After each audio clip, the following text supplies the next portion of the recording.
bun serhau di kena koi to abu joto hol moj napai to ho kapun tinya no video re ape joto hol nyatang drama be kena joto ko jisu marang tinya no video ria sonos star puthi Bible को खबन पढ़ाओ और उनार तो बन नेला प्रभु यीशु मसीह चिलका ती बरोज होड़े बुगी दिकान और उनी होड़ तो अडी रस्क ते चिलका आया घरों ते रोड जोंग कना और उनिया जीवन रे चिलका रस्क हिजुक कना अदो लई किया वीडियो लहा से नेल लहा रे नवा वीडियो रे जुदी पे जहां पे नवा का पहिल दम पे नेल ता नवा चैनल रे पे नवा किया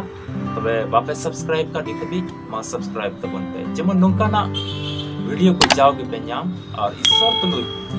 मिमी थोड़ा अपेवा जीवन जुड़ाव कांते हैं और जतो कते ईश्वर बुन सरहाई तबे दिला मसीरे दुलरियो बुया मिसरा को नवा चैनल रे वीडियो को नेल कते ईश्वर पे सरहाव दिकान साथे उनिया कथाल का पे चला कान और नवा चैनल पे सब्सक्राइब का लगे इन से कोई और इन टीम से कोई अडी अडी सरहाव बाइबल को मिटे पाठ बन पढ़ावा और ना तो बन न्यामा मथाय ओल का भागी संवाद 12 हटे पढ़ाओ ते तो 9 कली कन 13 कली हबी नुकाल का ओल कनाई पढ़ावा जोन बोला और ओंडे खन सेन कते उनको सुनगो रे बोलोइना और नेल पे ओंडे दो मिटन ती बोरोज होड़े तहे कना आदो को गुली किदिया जिरु महारे बुगी दो गानो से बांग जेमन को दरावाय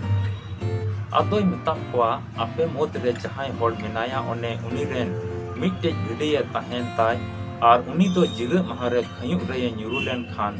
बाय तुल उंडों गया भिडी खन मनवा दो तिन आते दे सरोसा उना इयते जिरु महारे बुगी कमी दो गानो गया खान उनी होड़े मिता दिया मसे ती तियर ताम अदोय तियर किदा और दूसरा लिकागी बुगी रोड़ेन तया ईश्वर सरहाव नोडे बुन नेलदा तीस प्रभु यीशु मसीह मनवा रूप ते तहे कना अनवा धरती रे भागी संवाद लई हटे कान या मी नहीं को इटा नहीं सेन कते तबे उनका के मी समय रे चलाव कते इटन ढाई ते चलावना और ओंडे बोलोइना तबे ओंडे आइमा होड़ को तहे कना ओंडे मिटन ती बरोज होड़े तहे कना ती बरोज द मिता में चिलका ती दो बनार ती मुग दो बंग समान ते मिता में मिट्टी ती दो नन्हा गया समान बनवा कटु कटी ही नन्हा और ओना नन्हा इयते ओना बरोज इयते आइमा कमी उनी होड़ तो पसे बाई कमी दड़िया कान तहे तबे नोंडे बुन नेलदा उनको जरवाव कान होड़ तो ओंडे तो सस्तर बडाई होड़ को तहे कना अदो को गुली दी कना जी जिरे महारे बुगी कमी दो गानो से बांग और नोंडे मिटेन कथा ऑल करना जेमन को दारावाई पिता में जेमन थोड़ा गान को उन्हीं को निसड़े दड़ेवाई जेमन थोड़ा को लजाव चू दड़ेवाई जिर महारे बुगी कमी दो गानो से बा मेनता उन्हीं तो उनको मन अंतर बुझेव किता अरे मिता को अपे मोद रे एन कथा ते मिटे लई कि अपे मोद रे जहां होड़ रे मिटे भिडी देन का और जिग महारे कुई रे से गडल रे न्यूरो लेन का जी उनी दो रकाब या से बन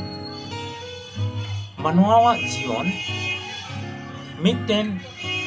भिडी खो तो अडी सरस गया तबे उनको मन अंतर नोडे तो जतोय बुझेवता और मुचर रे उनी होड़े मिताई कना मा ती तियरता आ ती दो उनी होड़े तियर किदा ती तियर के तया बनार और ती तियर साथ की उनी तो बनार ती समानेन तया अडी मुचे जूतेन तया कटुक को जतो हाना तिलका के समानेन तया तो बे नोंडे बुन नेलता नुई ती बरोज होड़ प्रभु यीशु मसीह तो बुगी दी कना अतो नो ती बरोज तो तिही अडी गटी मछा दा अलम दिसा ती बरोज ते हो उनी होड़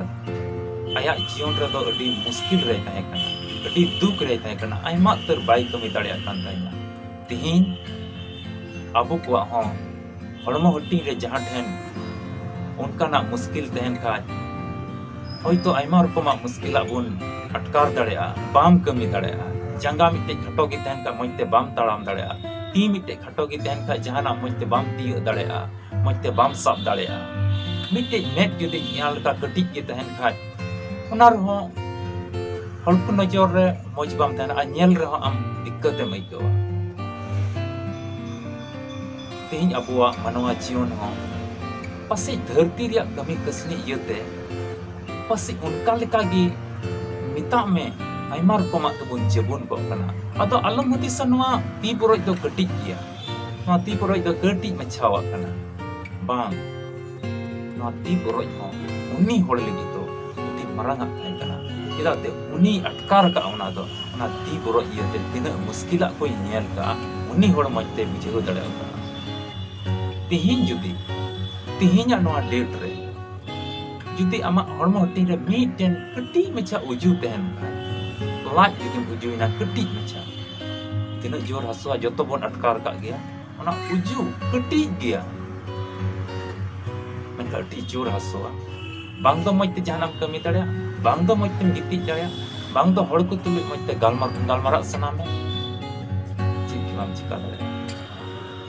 उन्ना मुश्किला चिदाते ओना कटी की रहो मिटेन पुरो मरang हड़मोय ससी दिका इदे लाज इतरे कटी मचा ट्यूमर बुन अंजम का गया ओना ट्यूमर कटी की तहना ओना कटी मचा ट्यूमर जदि हुइलन खाय गोटा हड़मोय तलगा तो लाज हसु गोटा हड़मोय तलगा तो बोहो हसु गोटा हड़मोय तलगा तो मजते बाय हुदिस दड़ा मजते बाय दुड़ुब दड़ा मज जाना बाय कमी दड़ा चिदाते ओना हसु ते गोटा हड़मो दोय रान रनाव दा और गोटा नवा जीवन रे आइमा हड़ तिहिन रुआ हसुर को जेबुन को नोय ती बरोज हड़ हो मिता में आइमा रकमा मुश्किल कोई सहाव का तहना और घरोंज रे पसे उनी हो गिदर पिदर को तहन गनतया घरोंज तहे कानतया और ओना यते घरोंज चलाव हुई कान तहना उनी हो और बाय कमी दड़या कान तहन उनी आया मुश्किल रे तहे कना तीन जो प्रभु यीशु मसीह उनी से ती लहा तुरा के जुतेन दया अबुरन प्रभु यीशु मसीह निना हाड़ा कमी उदुई कना नोंकान हाड़ा कमी सदोरी कना तेहिन उनी प्रभु यीशु मसीह रे आमे पतियो लेन खाय और उना हाड़ा की तेहिन आमे उदुमा और आमा जीवन रे सदोरा धरती रे तेहिन जो विशेष कायते नेलोगो कना बेसुलुक सुलुक नाम सनाय को कना शांति नाम सनाय को कना मनवा तलगा तो रोग बिगिन ते तीन तलगा तो गो कना घरों चारा तोड़ा तीन रंगे तितांग ते तलगा तो गो कना जीवन तीन बेरोजगार इयते निमित को जीवन तलगा तो गो कना दुलर जो की हम इसरा को नोका ना ते पसे आमा जीवन ती तो बांग आमा जीवन बरोज कांता तीन प्रभु यीशु मसीह है आमा मन अंतर सफा करे आम नोआ लंगा और हरकित ससिद सफा मन चला जुदी आम उनी यीशु मसीह ठेम चलाव लेन खाय उनी ती बरोज हड़ लेका गे आमा जीवन उका बरोज कान ओना दोय जुद तमा और समानोआ और अडी मोजोआ और आमा जीवन रे दो सुलुक हिजुआ नोंका तेहिया सस्तर को सिखौना बुन नामदा धर्म सस्तर नो बाइबल रिया पाठ नोंकाय मेता बुन कना तेहिया वीडियो आपे जोतो को जीवन रे ईश्वर भरे अगुई और सुलुक एमाउंटे नोंका आम विश्वास में और आसो में एतोहब रे तो कथा ते तहे कना कथा ते की ईश्वर दो कना तेहिन नवा सुनोत कथा रे धर्म सस्तर होय का पढ़ा कान नवा के ईश्वर मिटेन कथा कना और आमा जीवन रे फिरावे अगु ताले दुलरिया बुहा मिश्रा को दिलाबुन विश्वास हुआ और उनी प्रभु यीशु मसीह है नवा जीवन नवा धरती तड़म रे का बरोज अकान जीवन बरोज अकान मन बरोज अकान नवा घरोंज बरोज अकान नवा जुवन जीवन बरोज अकान नवा घरोंज जीवन ईश्वर थे यीशु मसीह थे उन लहाया और जीवन बना दो युद्ध कथा को तेहिन प्रभु यीशु मसीह आमे होगा तेहिन प्रभु यीशु मसीह आमे दिलावाम कना उनी जरूरा हिना आम टे बुगी में लेके आमा जीवन रे बदल को लेके उनी टे आमा भोर को मिना हिजुक आम होवाय तिन्या मा कथा को दिसई तुलु और ईश्वर दो भोर अगोय लेके दिलाबन कोय जमा दया दुलर ते पड़े कन ईश्वर बाबा गुण मना डबो जोहराम कनाले तेहिं हम सना सस्तर प्रति को कल पढ़ाव का अरले अंजम का नवा वीडियो रे अरले नील का प्रभु जिस मसीह आम दोनी तीन बरो इकड़म बुगी किदिया मारंग हाड़ा कने बुदो नवा कथार ले पति कना अमगे कोलो आम ठेले जिमत कना दया आम कोई जन ते सरहाव कना अंजम के तलम कोई के तले जिस मसीह आमीन दुलर ये बुया मिसरा को तिnya वीडियो होते थे जुदी अमा मन अंतर रे कटी मच्छा कथा जुदी चित का खाय मा सोटे कोई जम में जेमन अमा नवा ती जीवन बोरो यकान नवा रे बदल दो हिजु नवा आर सुलूक हिजु आमे भोराम और आमे दया नवा वीडियो में ता चेता ते आम दम भगनी कना ईश्वर कथा मंजम का ईश्वर कथा नेल का और आम दो नितलम जोड़ाव कना ईश्वर आमे दया मा आपे घरोंच रे आपे रेन गिदर पिदर जुरी परी घरोंच रेन जो तोड़ मिलो कते मा कोई जंग रे तहन पे याते प्रभु जिसु मसीहा हिजु दिन तो अडी की सूरत ना नवा को आसार भरोसा कते मा कोई जंग पे आ मिटे नवा वीडियो रे बुन यापामा ओनबे जो तो को सुलूक आर मिलो ते तहन पे जतो को जिसु मसीह रे दुलड़िया बुया मिश्रा मुचाद हबी तिहिया वीडियो नेल का लगी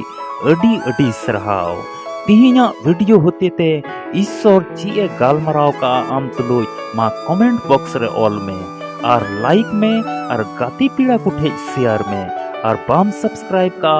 जरूर तिगी सब्सक्राइब में तबे न्यापाम कना बोन आर मिटे नवा वीडियो रे ओका दो सपड़ाव ठीक कान अब जो तो को जीसु मरा।